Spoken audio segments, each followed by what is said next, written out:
മനുഷ്യജീവൻ്റെ വിലയെപ്പറ്റിയാണ് ഞാൻ നിങ്ങളോട് പങ്കുവെക്കാൻ ആഗ്രഹിക്കുന്നത്. മനുഷ്യജീവൻ ദൈവത്തിൽ നിന്നാണ്. ഉൽപ്പത്തിയുടെ പുസ്തകം 2-ാം അധ്യായം 7-ാം തിരുവചനത്തിൽ വ്യക്തമായിട്ട് പറയുന്നുണ്ട്, ദൈവം മണ്ണിൽ നിന്ന് മനുഷ്യനെ ഉണ്ടാക്കി അവൻ്റെ മൂക്കിലേക്ക് ഊതി അവൻ ജീവനുള്ളവനായി തീർന്നു. മനുഷ്യജീവൻ ദൈവത്തിൽ നിന്നാണ്. ഇന്ന് ഈ ഒരു കാര്യം നമ്മുടെ ആളുകൾക്ക് കൃത്യമായിട്ട് ബോധ്യപ്പെടുത്തി കൊടുക്കേണ്ടത് അനിവാര്യമാണെന്ന് ഞാൻ ചിന്തിക്കുകയാണ്. മനുഷ്യജീവൻ ദൈവത്തിൽ നിന്നാണ്. ഒരു സ്ത്രീയും പുരുഷനും ലൈംഗിക ബന്ധത്തിലേർപ്പെട്ടുകൊണ്ട് ആ പുരുഷൻ്റെ ബീജവും സ്ത്രീയുടെ അണ്ഡവും സംയോജിച്ച് ഒരു ഭ്രൂണമായി മാറുമ്പോൾ ആ ഭ്രൂണത്തിലേക്ക് ജീവനെ നിക്ഷേപിക്കുന്നത് ദൈവമാണ്. ഒരാൾക്കും ഒരു മനുഷ്യ ജീവൻ ഉണ്ടാക്കാൻ സാധിക്കില്ല, അത് ദൈവം നിക്ഷേപിക്കുന്നതാണ്. മനുഷ്യജീവൻ ദൈവത്തിൻ്റെയാണ്. ഞാൻ എന്തുകൊണ്ടാണ് ഇങ്ങനെ പറയണമെന്ന് അറിയാവോ? ഇന്ന് പലരുടെയും സംസാരവും മീഡിയയിലൂടെ പല കാര്യങ്ങളും കാണുമ്പോൾ ആത്മഹത്യ, കൊലപാതകം, ഇതൊക്കെയാണ് പലപ്പോഴും ഹൈലൈറ്റ് ചെയ്ത് പല മീഡിയ ചാനലിലും കാണുന്നത്. എനിക്ക് തോന്നുന്നു അത് വളരെ തെറ്റായൊരു പ്രവണതയാണ്. മനുഷ്യജീവനെ പന്താടാൻ ഒരാൾക്കും അവകാശമില്ല. കാരണം ഒരാളുടെയും ജീവനല്ല മനുഷ്യജീവൻ, ദൈവത്തിൻ്റെ ജീവനാണ്. ഞാൻ ഈ കഴിഞ്ഞ ദിവസം തന്നെ ഒരു 3-4 ചാനലുകളിൽ മാറി മാറി ന്യൂസ് കേൾക്കാൻ വേണ്ടി വെച്ചപ്പോൾ എല്ലാത്തിലും തന്നെ ഹൈലൈറ്റ് ചെയ്യുന്നത് എവിടെയോ ഒരു കൊച്ചു മരിച്ചു, ആത്മഹത്യ ചെയ്തു, അല്ലെങ്കിൽ കരുവന്നൂർ പുഴയിൽ ചാടി ഒരു യുവാവ് ആത്മഹത്യ ചെയ്യാൻ പോയി, അല്ലെങ്കിൽ അവിടെ ഒറ്റയും തെറ്റയും കാര്യങ്ങളായിരിക്കാം, സംഭവങ്ങളായിരിക്കാം. പക്ഷെ ഇതിനെ ഹൈലൈറ്റ് ചെയ്ത് മീഡിയയ്ക്ക് റേറ്റിംഗ് കിട്ടാനായിരിക്കാം. പക്ഷേ ഇത് വലിയ തെറ്റാണ്. ഇത് ആവശ്യമില്ലാത്തൊരു നെഗറ്റീവ് ഇമ്പാക്റ്റാണ് നമ്മുടെ ആളുകളിൽ ഉണ്ടാക്കുക, പ്രത്യേകിച്ച് അപക്വ ചിന്തകളുള്ള വ്യക്തികളിൽ. നമ്മളൊരു മീഡിയയിൽ ഒരു സിനിമയിൽ അഭിനയിക്കുമ്പോൾ മദ്യം കഴിക്കുമ്പോൾ കാണിച്ച് ഉടനെ എഴുതി കാണിക്കുന്നുണ്ട്, drinking is injurious to health. അല്ലെങ്കിൽ ഒരാൾ സിഗരറ്റ് വലിക്കുന്നൊരു രംഗം അവതരിപ്പിക്കുമ്പോൾ smoking is injurious to health എന്ന് എഴുതി കാണിക്കുന്നുണ്ട്. കാരണം എന്താ? ഒരു ദുഷ്പ്രേരണ ഉണ്ടാകാതിരിക്കാൻ കാണികൾക്ക്. പക്ഷെ ഞാൻ ചിന്തിക്കുക, ഇതിനേക്കാളൊക്കെ എത്ര ഗൗരവമായ കാര്യമാണ് മനുഷ്യജീവനെ കയ്യിലിട്ട് അമ്മാനമാടുന്നത്. കൊലപാതകം, ആത്മഹത്യ, ഇതൊക്കെ ഇങ്ങനെ വളരെ ലാഘവ ബുദ്ധിയോടുകൂടി വിസ്തരിച്ച് വിവരിച്ച് മാധ്യമങ്ങളിലൂടെ അത് തന്നെ അവതരിപ്പിക്കുമ്പോൾ ആവശ്യമില്ലാതെ ആളുകളുടെ ഉള്ളിലേക്ക് ഒരു തെറ്റായ പ്രവണത ഉണ്ടാകുന്നില്ലേ? ആത്മഹത്യ, ഇന്ന് മനുഷ്യജീവൻ ദൈവത്തിൻ്റെതാണെന്നുള്ള ആ ഒരു അവബോധം വളർത്തിയെടുക്കാനാണ് മീഡിയകളൊക്കെ ശ്രമിക്കേണ്ടത്. ഞാൻ പറയാ, ഇങ്ങനെയുള്ളത് കണ്ട് എന്തെങ്കിലും പ്രതിസന്ധികൾ വരുമ്പോൾ ആത്മഹത്യ ചെയ്യാം. ഇതൊരു സാധാരണ നാട്ടുഭാഷയിൽ പോലും പല പിള്ളേരും സംസാരിക്കുന്ന കേൾക്കുമ്പോൾ എനിക്ക് അത്ഭുതം തോന്നുകയാണ്. പണ്ട് ഞാൻ അങ്ങനെ ശ്രദ്ധിച്ചിരുന്നില്ല. എനിക്ക് മോട്ടോർ സൈക്കിൾ മേടിക്കാൻ കാശ് തന്നില്ലെങ്കിൽ ഞാൻ ആത്മഹത്യ ചെയ്യും, പാരൻസിനോട് മക്കൾ പറയുന്ന. അല്ലെങ്കിൽ ടൂറിന് പോകാൻ കാശ് തന്നില്ലെങ്കിൽ ആത്മഹത്യ ചെയ്യും. എങ്ങോട്ടാണ് കാര്യങ്ങളൊക്കെ പോകുന്നത്? അതിനെ പ്രോത്സാഹിപ്പിക്കുകയാണ്. ഞാൻ പറയാ, ഇങ്ങനെയൊക്കെ ഒറ്റയും തെറ്റയും ഉണ്ടാകുന്ന സംഭവങ്ങൾ ഹൈലൈറ്റ് ചെയ്ത് മീഡിയയിലൂടെ പ്രചരിപ്പിച്ചാൽ സംഭവിക്കുന്ന ആത്മഹത്യകൾക്കൊക്കെ പ്രേരണാകുറ്റം ചുമത്തിക്കൊണ്ട് കേസ് ഫയൽ ചെയ്യേണ്ടി വരുന്ന ഞാൻ പറയാം. നമ്മൾ ജീവൻ ദൈവത്തിൻ്റെയാണ്, അത് ഇല്ലായ്മ ചെയ്യാൻ ആർക്കും അവകാശമില്ല. ആത്മഹത്യ തെറ്റാണ്. ഒരു ചെറിയ പ്രയാസം വരുമ്പോഴേക്കും, ഒരു പ്രതിസന്ധി വരുമ്പോഴേക്കും അതിനുള്ള പരിഹാരം ആത്മഹത്യയല്ല, കടബാധ്യത. ആവുന്നത്ര സൂക്ഷിച്ച് ചെലവ് ചെയ്യാനായിട്ട് ശ്രമിക്കണം, ശ്രദ്ധിക്കണം. അത് വേണ്ടത് തന്നെയാണ്. ഇനി ആരെങ്കിലും കടക്കെണിയിൽ കുടുങ്ങി നിർവാഹമില്ലാത്ത അവസ്ഥ ഒന്നും ആത്മഹത്യയല്ല അതിന് പ്രതിവിധി. ഓരോരുത്തരും സാധിക്കുന്ന രീതിയിൽ അതിനെ പരിഹരിക്കാൻ പരിശ്രമിക്കുക, മുന്നോട്ട് പോവുക. ജീവിതത്തിലെ പ്രതിസന്ധികൾ ആത്മഹത്യ പ്രതിവിധിയല്ല. നമ്മൾ അടിസ്ഥാനപരമായി മനസ്സിലാക്കേണ്ട ഒരു കാര്യം ഇതാണ്. മനുഷ്യജീവൻ ദൈവത്തിൻ്റെ ആണ്, നമ്മുടെ അല്ല. നമ്മൾ അതിന് സൂക്ഷിപ്പുകാർ മാത്രമേ ഉള്ളൂ. അത് ഇല്ലായ്മ ചെയ്യാനും എത്ര നാൾ തുടരുന്നൊക്കെ തീരുമാനിക്കാൻ ഞാനും നിങ്ങൾ ആളല്ല. അതുകൊണ്ടാണ് ഗർഭചിത്രം തെറ്റ്, കാരുണ്യവധം തെറ്റ്, കൊലപാതകം തെറ്റ്, ആത്മഹത്യ തെറ്റ് എന്നൊക്കെ ശക്തമായിട്ട് സഭ പഠിപ്പിക്കുന്നത്. ഈ ബോധ്യം നമ്മുടെ മക്കൾ കൈമാറേണ്ട കാലം അതിക്രമിച്ചു. ഇനിയും നേരമെടുത്ത് എഴുന്നേൽക്കുമ്പോൾ തന്നെ ഞാൻ എന്തിനാ ജീവിക്കണേ ഇങ്ങനെ പറഞ്ഞിട്ടാണ് എഴുന്നേൽക്കുന്നത്. അങ്ങനെയാണ് എഴുന്നേൽക്കുന്നത്. നിനക്ക് ദൈവം ജീവൻ തന്നിട്ടുണ്ടെങ്കിൽ ദൈവത്തിന് കൃത്യമായ ലക്ഷ്യമുണ്ട്. നിന്നെ സംബന്ധിച്ചിടത്തോളം കൃത്യമായ പ്ലാനും പദ്ധതിയുണ്ട്. ആ പ്ലാനും പദ്ധതിക്കും അനുസരിച്ച് നീ ഉണരണം, പ്രവർത്തിക്കണം. എനിക്ക് മനസ്സിലാക്കാത്തൊരു കാര്യമാണ്, ഈ ആധുനിക കാലഘട്ടത്തിൽ കൊച്ചു കുട്ടികൾ വരെ ഒന്ന് ഭീഷണിപ്പെടുത്തി അല്ലെങ്കിൽ ടീച്ചർ നോക്കി കൊച്ചു കൊച്ചു കാരണങ്ങളാണ് പറയുന്നത്. അങ്ങനെയുള്ള ഒറ്റയും തെറ്റി സംഭവങ്ങളെടുത്ത് മീഡിയയിലൂടെ ഹൈലൈറ്റ് ചെയ്ത് ഇങ്ങനെ വിട്ടുകൊണ്ടിരിക്കുക, മീഡിയയ്ക്ക് റേറ്റിംഗ് കിട്ടാനായിട്ട്. അപ്പോൾ ഇതെല്ലാവരും കാണുകയാണ്. അപ്പോൾ ഏതാണ്ട് ഇതൊരു ജനറൽ സംഭവം പോലെ. എനിക്ക് വളരെ വേദനാജനകമായ കാര്യം എൻ്റെ ഇടവകയിൽ ഉണ്ടായിരിക്കുക. ഒരു കൊച്ചുകുട്ടി, അവൻ്റെ അപ്പൻ അവിടെ ഇരുന്ന് വൈകുന്നേരം എന്തോ ഒരു ഗ്ലാസ്സിൽ കുറച്ച് കഞ്ഞിവെള്ളമോ എന്തോ കുടിക്കുന്ന സമയത്ത് ഈ കൊച്ചുകുട്ടിയെ അപ്പൻ്റെ അരിയിൽ കട്ടിലുമ്മ കയറി ഇങ്ങനെ കട്ടിലിങ്ങനെ അനക്കി. ഇപ്പോൾ വെള്ളച്ചിരി തേട്ടിപ്പോയി. അപ്പോൾ അപ്പൻ ഇങ്ങനെ വെറുതെ കൈകൊണ്ട് തട്ട് കെട്ടി പറഞ്ഞു, മോനെ വെള്ളം തട്ടിക്കളയ, ഇറങ്ങിപ്പോടാ. ഈ ചെക്കൻ ഇറങ്ങിപ്പോയി. ഞാൻ നേരത്തെ പറഞ്ഞ പോലെ ഒരു സംഭവത്തിലേക്ക് ആ ചെറുക്കൻ ചെന്നു പെട്ടെന്ന്, ഓൺ ദ സ്പോട്ട്. നമ്മൾ മനുഷ്യജീവൻ്റെ വിലയെക്കുറിച്ച്, എന്തിനാണ് ദൈവത്തിൻ്റെ ഛായയിൽ സൃഷ്ടിക്കപ്പെട്ട മനുഷ്യന് ആ മനുഷ്യജീവന് വിലയുണ്ട്. കൃത്യമായിട്ട് ലക്ഷ്യബോധത്തിൽ നമ്മുടെ മക്കളെ വളർത്തണം. പറഞ്ഞതൊക്കെ വാങ്ങിക്കൊടുക്കലല്ല മക്കളെ വളർത്തുന്ന രീതി. എന്താ ചെയ്യുക? വാങ്ങിക്കൊടുത്തില്ലെങ്കിൽ പ്രശ്നമാണ്, ഭീഷണിയാണ്. അപ്പോൾ മുതലെടുക്കുന്ന പിള്ളേരും ഉണ്ട്. ഞാനിരുന്ന ഒരു ഇടവകയിൽ എന്തെങ്കിലും ചോദിച്ച് കൊടുത്തില്ലെങ്കിൽ ഒരു ചെറുക്കൻ വലിയ കല്ലെടുത്ത് കിണറ്റിലേക്ക് ഇട്ടിട്ട് അവൻ വാഴക്കൂട്ടത്തിൽ പോയി ഒളിച്ചിരിക്കും. അപ്പോൾ അവൻ്റെ അമ്മ അയ്യോ അയ്യോ അയ്യോ എൻ്റെ മോനെന്ന് പറഞ്ഞ് ഇങ്ങനെ പേടിപ്പിക്കുക. മനുഷ്യജീവൻ്റെ വിലയെക്കുറിച്ച് കൃത്യമായിട്ട് ബോധ്യങ്ങൾ കൊടുക്കണം. പിന്നെ ലാഘവ ബുദ്ധിയോട് സംസാരിക്കരുത് ഈ കാര്യങ്ങൾ. അങ്ങനെ പറയുന്നത് കറക്റ്റ് ചെയ്യണം. മനുഷ്യജീവൻ ദൈവത്തിൻ്റെ ജീവനാണ്. മനുഷ്യജീവൻ മനുഷ്യൻ്റെ ജീവനല്ല. ഒരാൾക്കും ഒരു മനുഷ്യജീവൻ ഉണ്ടാക്കാൻ സാധിക്കില്ല. ഒരു സ്ത്രീയുടെ ഗർഭപാത്രത്തിലുള്ള അല്ലെങ്കിൽ രൂപം കൊള്ളുന്ന ഭ്രൂണം, അത് അണ്ഡം അവളിൽ നിക്ഷേപിച്ചിരിക്കുന്ന ദൈവമാണ്. ബീജം പുരുഷൻ നിക്ഷേപിച്ചിരിക്കുന്ന ദൈവമാണ്. ഭ്രൂണമായി മാറുമ്പോൾ ജീവൻ നൽകുന്ന ദൈവമാണ്, മനുഷ്യൻ്റെ അല്ല. മനുഷ്യനെ സൃഷ്ടിക്കാൻ പറ്റുന്നുണ്ട്, റോബോട്ടോ പിന്നെ ഇപ്പോഴത്തെ പുതിയ AI ആർട്ടിഫിഷ്യൽ ഇൻ്റലിജൻസ് ഒക്കെ വെച്ചിട്ടുള്ളതൊക്കെ ഉണ്ടാക്കാം. അതും ദൈവം നൽകിയ ബുദ്ധി ഉപയോഗിച്ചാൽ ഉണ്ടാക്കുന്നത്, മനുഷ്യനുണ്ടാക്കുന്നത് പറയാം. അല്ലാതെ മനുഷ്യജീവനെ മനുഷ്യനുണ്ടാക്കാൻ സാധിക്കത്തില്ല. അത് ദൈവത്തിൻ്റെ ദാനമാണ്. അത് ഇല്ലായ്മ ചെയ്യാൻ ആർക്കും അവകാശമില്ല. ഈ ഒരു കാര്യം വ്യക്തമായിട്ട് ശക്തമായി പഠിപ്പിക്കണം മീഡിയയിലൂടെ. ഞാൻ പറയാം, ഏതെങ്കിലും രീതിയിൽ മാധ്യമങ്ങളിലൂടെ തെറ്റായ ഇങ്ങനെയുള്ള വാർത്തകൾ പരക്കാൻ ഇടവന്നിട്ടുണ്ടെങ്കിൽ, മറിച്ച് മനുഷ്യജീവൻ ദൈവത്തിൻ്റെതാണെന്നും അത് ഉന്മൂലനം ചെയ്യാൻ ആർക്കും അവകാശമില്ലെന്നുള്ള കൃത്യമായിട്ടുള്ള പഠനങ്ങൾ, അത് ഏതെല്ലാം രീതിയിൽ പറ്റുമോ അതൊക്കെ സമൂഹത്തിന് കൊടുക്കാനായിട്ട് ഓരോ മീഡിയയും കടപ്പെട്ടിരിക്കുന്നു ഞാൻ പറയും. ആത്മഹത്യ ചെയ്യാനുള്ള പ്രവണതകൾ,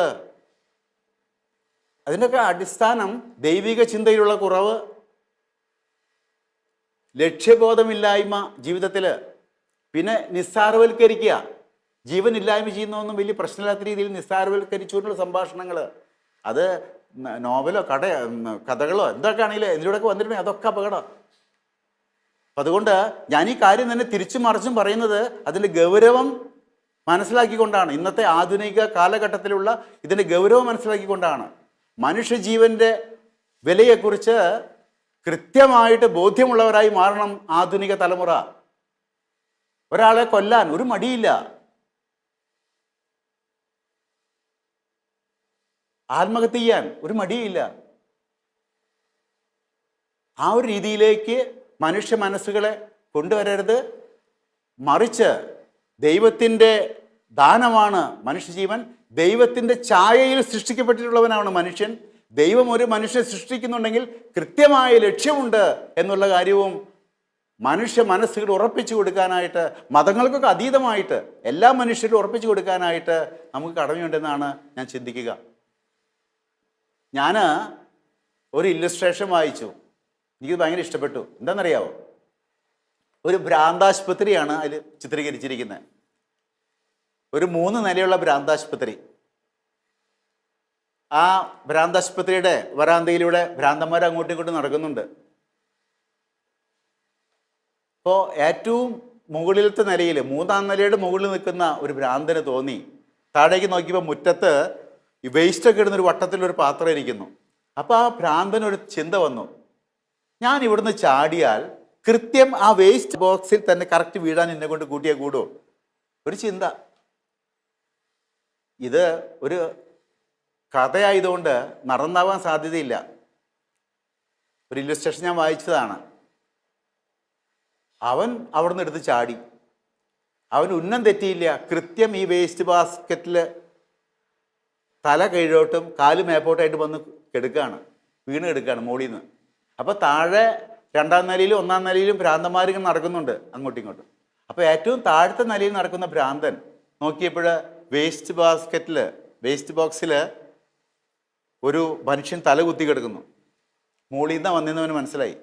ഇയാൾ 1-ാം നിലയിൽ നിന്ന് തല പുറത്തേക്കിട്ട് മുകളിൽ നിലയത്തെ ആൾക്കാരോട് ചോദിക്കുകയാണ്, ഹേയ്, ഇതാരാണ് ഇത്ര നല്ല സാധനം വലിച്ചെറിഞ്ഞ് കളയണേ? ഹേയ്, ആരാണ് ഇത്ര നല്ല സാധനം വലിച്ചെറിഞ്ഞ് കളയണേന്ന്? എന്നിട്ട് അതിനകത്ത് പറഞ്ഞിരിക്കുകയാണ്, ഈ ഭ്രാന്താശുപത്രിയിലെ ഭ്രാന്തന് മനുഷ്യജീവൻ ഒരു നല്ല സാധനമാണെന്നെങ്കിലും പറയാൻ സാധിച്ചു. ഈ നല്ല സാധനം ആരെ വലിച്ചെറിഞ്ഞ് കളയണമെന്ന് അവൻ ചോദിച്ചു മോളിൽ നിന്ന്. ഇന്ന് ഭ്രാന്തില്ലെന്ന് നടിച്ച് ഭ്രാന്താശുപത്രിക്ക് പുറത്ത് നടക്കുന്ന ജനങ്ങൾ ഗർഭചിത്രം നടത്തുമ്പോൾ, ആത്മഹത്യ ചെയ്യുമ്പോൾ, കൊലപാതകം നടത്തുമ്പോൾ, കാരുണ്യവേദന നടത്തുമ്പോൾ ആ ഇല്ലസ്ട്രേഷൻ ചോദിക്കുകയാണ്, ആർക്കാണ് ശരിക്കും ഭ്രാന്ത്? ഭ്രാന്താശുപത്രിയിലെ ഭ്രാന്തനാണോ പുറത്തുള്ള സമൂഹത്തിനാണോ ഭ്രാന്ത്? മനുഷ്യജീവന്റെ വില എന്താണെന്ന് ആ ഭ്രാന്തന് മനസ്സിലായി. അതുകൊണ്ടാണ് ഈ നല്ല സാധനം വലിച്ചെറിഞ്ഞ് കളഞ്ഞെന്ന് ചോദിച്ചത്. ഇതൊരു നല്ല സാധനമാണെന്നെങ്കിലും തിരിച്ചറിവില്ലാത്ത, ഭ്രാന്തില്ലെന്ന് അഭിനയിച്ച് നടക്കുന്ന സമൂഹം ആത്മഹത്യക്കും കൊലപാതകത്തിനും കാരുണ്യവധത്തിനും ഗർഭചിത്രത്തിനൊന്നും വില കൽപ്പിക്കുന്നില്ലെങ്കിൽ ആർക്കാണ് ഭ്രാന്തെന്നാണ് അതിൽ ചോദിച്ചിരിക്കുന്നത്.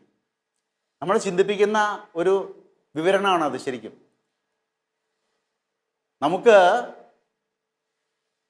ഉറച്ച ബോധ്യമുള്ളവരാകാം, ലക്ഷ്യബോധമുള്ളവരാകാം. എന്നെ ദൈവം സൃഷ്ടിച്ചിട്ടുണ്ടെങ്കിൽ എനിക്ക് ചെയ്യാൻ കൃത്യമായിട്ട് ദൈവം പ്രവർത്തന പദ്ധതി ഒരുക്കിയിട്ടുണ്ട്. അത് നമ്മളൊക്കെ സഭയിലാണെങ്കിൽ പറയും ദൈവവിളി എന്ന് പറയും. ആ ദൈവവിളി എന്താണെന്ന് തിരിച്ചറിഞ്ഞ് ഓരോ നിമിഷവും എന്നെ ദൈവം വിളിക്കുന്നു. ഇന്ന് എനിക്ക് എഴുന്നേറ്റ് നിൽക്കാനായിട്ട് ദൈവം ശക്തി തന്നിട്ടുണ്ടെങ്കിൽ ഇന്ന് എന്നിൽ നിന്ന് കർത്താവ് പ്രതീക്ഷിക്കുന്നുണ്ട് ഇന്ന പ്രവർത്തനങ്ങൾ സാധിക്കുന്ന രീതിയിൽ സമൂഹത്തിന് വേണ്ടി പ്രവർത്തിക്കണം ഞാൻ. ആ ലക്ഷ്യബോധം ഉണ്ടെങ്കിൽ പകുതി പ്രശ്നങ്ങൾക്ക് പരിഹാരമായി. ആ ലക്ഷ്യബോധം ഇല്ലാത്തതാണ് പലപ്പോഴും നമ്മളെ മനുഷ്യജീവനെ ഇല്ലായ്മ ചെയ്യാനായിട്ട് പ്രേരണ നൽകുന്നത്. ഇപ്പോൾ ലക്ഷ്യബോധമുള്ളവരാവുക, അയഞ്ഞ മനസ്സോടുകൂടി ഇങ്ങനെയുള്ള കാര്യങ്ങൾ സംസാരിക്കാതിരിക്കുക. മീഡിയയിലൂടെയും മറ്റും മനുഷ്യജീവൻ്റെ വിലയെക്കുറിച്ച് കൃത്യമായിട്ട് ബോധവൽക്കരണം കൊടുക്കുക. അങ്ങനെ ഉൽപ്പത്തി 2:7 പറഞ്ഞിരിക്കുന്ന തിരുവചനത്തിന് അർത്ഥം പകരുക. ദൈവത്തിൻ്റെ ഛായയിൽ സൃഷ്ടിക്കപ്പെട്ട മനുഷ്യൻ, കൃത്യമായ ലക്ഷ്യത്തോടുകൂടി സൃഷ്ടിക്കപ്പെട്ട മനുഷ്യൻ, ആ മനുഷ്യൻ ദൈവത്തിന് വേണ്ടി ജീവിക്കുന്നു. അവൻ്റെ ജീവൻ എത്ര നാൾ നിലനിൽക്കണമെന്ന് തീരുമാനിക്കുന്നത് ദൈവമാണ്, മനുഷ്യനല്ല. മറക്കരുത്. മത്തായിയുടെ സുവിശേഷം 5-ാം അധ്യായം 1 മുതൽ 12 വരെയുള്ള തിരുവചന ഭാഗത്ത് അഷ്ടഭാഗ്യങ്ങളെക്കുറിച്ച് ഈശോ നമ്മോട് പറയുന്നു. അഷ്ടഭാഗ്യങ്ങൾ, 8 ഭാഗ്യങ്ങളെക്കുറിച്ചാണ് ഈശോ നമ്മോട് പറയുക. 1, ആത്മാവിൽ ദരിദ്രർ ഭാഗ്യവാന്മാർ, അവർക്ക് സ്വർഗരാജ്യം ലഭിക്കുമെന്ന് പറയുന്നു. നീതിക്ക് വേണ്ടി പീഡനം സഹിക്കുന്നവർ ഭാഗ്യവാന്മാർ, അവർക്ക് സ്വർഗരാജ്യം ലഭിക്കും. നീതിക്ക് വേണ്ടി വിശപ്പും ദാഹവും അനുഭവിക്കുന്നവർ ഭാഗ്യവാന്മാർ, അവർക്ക് സംതൃപ്തി ലഭിക്കും. സമാധാനം സ്ഥാപിക്കുന്നവർ ഭാഗ്യവാന്മാർ, അവർ ദൈവപുത്രർ എന്ന് വിളിക്കപ്പെടും. ശാന്തശീലർ ഭാഗ്യവാന്മാർ, അവർ ഭൂമി അവകാശമാക്കും. ഹൃദയശുദ്ധിയുള്ളവർ ഭാഗ്യവാന്മാർ, അവർ ദൈവത്തെ കാണും. കരുണ കാണിക്കുന്നവർ ഭാഗ്യവാന്മാർ, അവർക്ക് കരുണ ലഭിക്കും. വിലപിക്കുന്നവർ ഭാഗ്യവാന്മാർ, അവർ ആശ്വസിപ്പിക്കപ്പെടും. ഇതാണ് 8 സൗഭാഗ്യങ്ങൾ, അഷ്ടഭാഗ്യങ്ങൾ എന്ന് പറയുന്ന ഭാഗ്യങ്ങൾ. ഞാൻ പറയാ, ഈ 8 ഭാഗ്യങ്ങൾ ദൈവം നിരത്തുമ്പോൾ പിശാച് ഇപ്പുറത്ത് 8 നിർഭാഗ്യങ്ങളും നിരത്തുന്നുണ്ട്. ആത്മാവിൽ ദരിദ്രർ ഭാഗ്യവാന്മാർ, അവർക്ക് സ്വർഗരാജ്യം ലഭിക്കുമെന്ന് പറയുമ്പോൾ നമുക്കറിയാം ആരാണ് ദരിദ്രർ. ദരിദ്രരുടെ അവസ്ഥ എന്താണ്? എൻ്റെ കയ്യിൽ ഒന്നുമില്ലാത്ത അവസ്ഥ വരുമ്പോൾ, ഞാൻ ദാരിദ്ര്യത്തിൽ കഴിയുന്ന അവസ്ഥ വരുമ്പോഴാണ് ഞാൻ മറ്റുള്ളവരിൽ ആശ്രയിക്കുക. എനിക്കൊന്നും ഇല്ലാതാവുമ്പോൾ ഞാൻ ദൈവത്തിൽ ആശ്രയിക്കും, വേറെ എന്തിനും എനിക്ക് ആശ്രയമില്ല. ആ ദാരിദ്ര്യാവസ്ഥ എന്നിൽ ഉളവാകുമ്പോൾ, ഞാൻ ദൈവത്തിൽ ആശ്രയിക്കുമ്പോൾ എനിക്ക് സ്വർഗരാജ്യം ലഭിക്കുന്നു. പിശാച് മറ്റൊരു നിർഭാഗ്യം ഇതോട് ചേർത്ത് നമ്മുടെ മുമ്പിൽ വയ്ക്കുന്നുണ്ട്. പിശാചിനുണ്ട് 8 നിർഭാഗ്യങ്ങൾ. അതെന്താണെന്നറിയാവോ? ആത്മാവിൽ സമ്പന്നൻ നിർഭാഗ്യവാൻ, അവന് നരകരാജ്യം ലഭിക്കും. നമുക്കറിയാം ധനവാന്റെയും ലാസറിൻ്റെയും ഉപമ. ധനവാൻ എല്ലാ സമ്പത്തും ഉണ്ടായിരുന്നു, അവസാനം തീയിൽ ചുട്ട് പൊള്ളുന്ന അവസ്ഥ ബൈബിളിൽ നമ്മൾ വായിച്ചിട്ടുള്ളതാണ്, നമുക്കറിയാം. അവൻ വലിയ തെറ്റൊന്നും ചെയ്തിട്ടില്ല. അവൻ്റെ പടിവാതിൽക്കൽ ലാസർ പാവപ്പെട്ടൊരുത്തം വന്ന് കിടന്നതിന് അവനെന്ത് പിഴച്ചു എന്ന് ചോദിക്കാൻ വേണമെങ്കിൽ. പക്ഷേ ആ ലാസറിനെ പരിഗണിക്കാത്ത ധനവാന് തീയിലാണ് സമ്മാനം ലഭിക്കുന്നത്. അതാ ഞാൻ പറഞ്ഞത്, പിശാച് കൊടുക്കുന്ന നിർഭാഗ്യമാണ്.